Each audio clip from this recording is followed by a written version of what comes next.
Welcome back to Joe Stunner Boxing. Ebanie Bridges batters Shannon O'Connell and retains her IBF Bantamweight title. Now, this was a grudge match, obviously. Afterwards, Ebanie was rubbing Shannon's nose in it, calling herself, "How'd you like that for a skanky stripper?" which is what Shannon called her.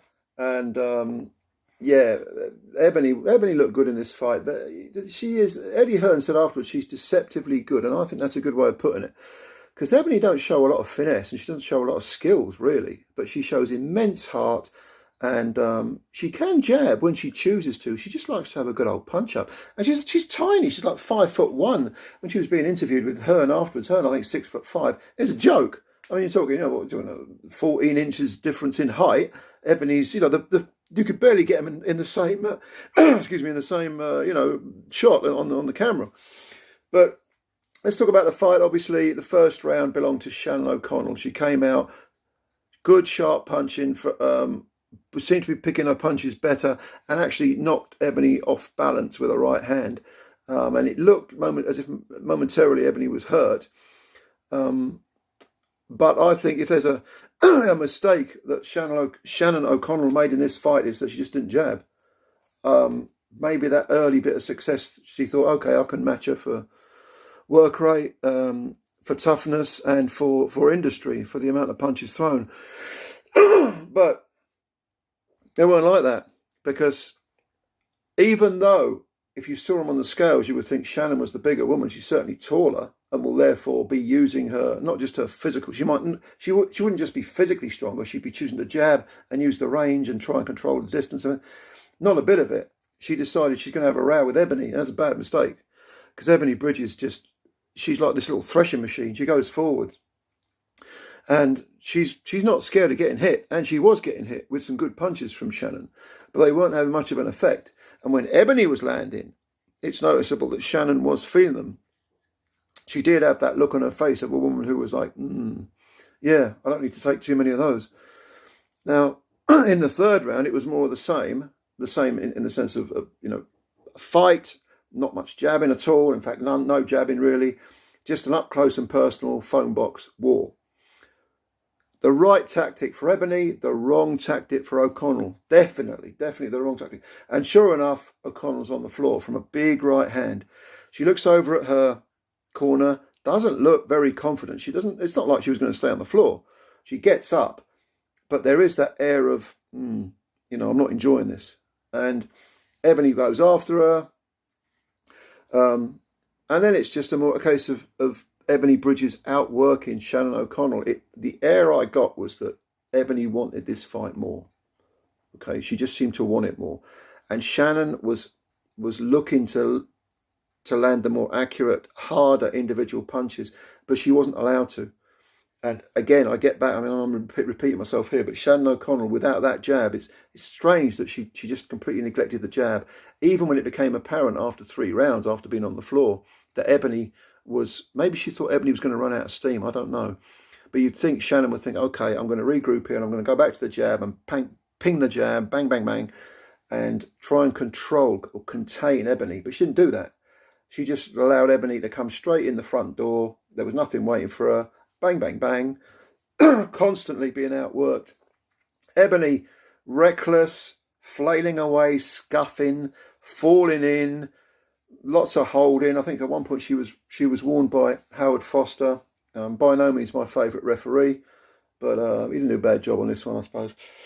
And it was just a case of O'Connell being outworked. And O'Connell's face began to tell the story, because she had bruising all over her face, especially under, I think, her left eye, which it was a case of the bruising and the swelling was beginning to split, and there was blood out of her nose and her mouth.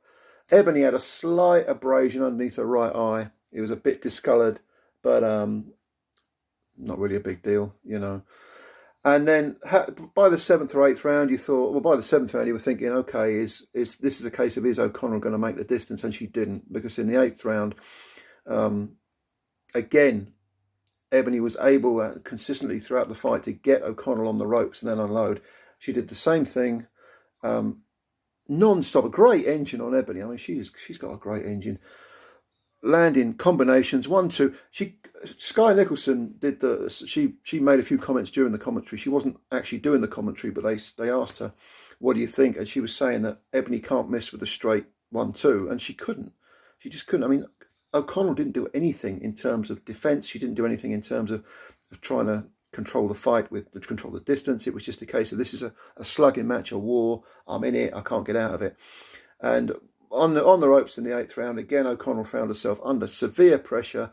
I think it was there was a 3-punch combination. I think it was a left, right, left that pinged off Shannon's face, chin, cheek, whatever it was, and Howard Foster stepped in and stopped the fight. And I can't argue with that. I can't argue with that fight. There was a slight protest by O'Connell at the end, but the grudge match is won by Ebanie Bridges. And yeah, I mean, O'Connell, in the past, she's been on the floor and she's even been knocked out. So I guess the warning signs were there about the chin, perhaps. But very good performance by Ebanie Bridges, who showed a lot. Skill-wise, I think possibly she might come undone if she meets better skilled bantamweights who are more able to, with a higher ring IQ. Because the one thing Shannon O'Connell didn't show was any kind of ring IQ. And I'm intrigued to know whether Ebanie can get past a boxer, someone who does know what they're doing in terms of landing punches correct, choosing the right punches correctly. I'm thinking back to the Marius Gangloff fight, which a lot of people thought Gangloff won. It was a very close fight. As I've said before in videos, when I watched it live, I scored it for Gangloff by 2 points. And then I watched it again and I thought Ebanie nicked it by a point. So it was one of those fights. I don't think it was a robbery, but I definitely, without question, Gangloff gave Ebanie a lot of problems. And in fact, Ebanie should really be giving her the next, making a voluntary defence against Gangloff to leave no doubt about the win.